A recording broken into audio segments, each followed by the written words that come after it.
अस्सलाम वालेकुम दोस्तों, छा हाल आहे? उमेद कयां सभु दोस्त ठीकु ऐं ख़ुशि हूंदा।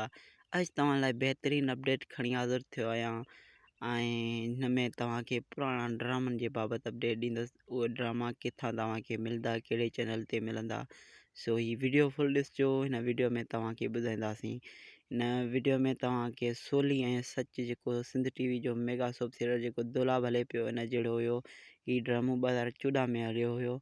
हिन जो नालो आहे सोली ऐं सच। ही हिकिड़े यूट्यूब चैनल ते अॼु मूं ॾिठो आहे, तव्हांजे लाइ कवर कयो आहे। ऐं ॿियो आहे असद खान कुरैशी जो जेको पुराणो ड्रामो केटियन जो ड्रामो आहे, उन जो नालो आहे केरु केरु ॿुधणु थो चाहे।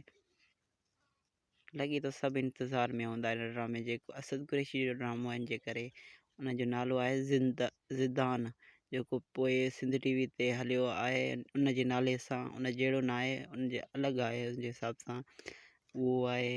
ऐं काफ़ी सारा ॿिया बि ड्रामा आहिनि उन चैनल ते, पर उन चैनल ते सब्सक्राइबर न आहिनि, इन जे करे उहो चैनल जेको दोस्तनि जे सर्च में न अची सघियो, न ईंदो। तेसिताईं मां तव्हांखे उन चैनल जो लिंक न ॾींदुसि। हिन वीडियो खे तव्हां तमामु दोस्तनि सां शेयर कयो जेके पुराणा ड्रामनि जा शौक़ीन आहिनि।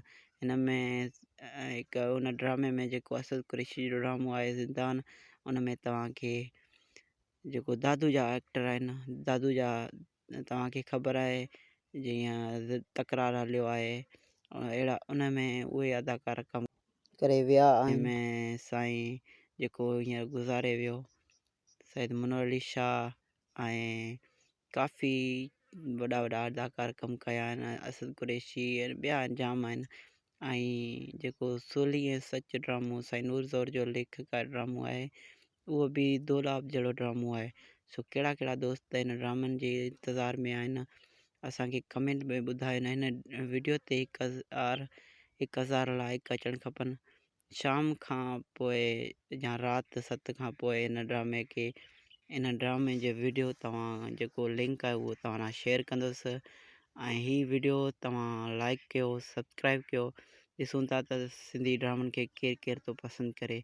पोइ तव्हांखे उन ॿिए वीडियो में तव्हांखे उन चैनल जो फ़ोटो बि ॾींदुसि।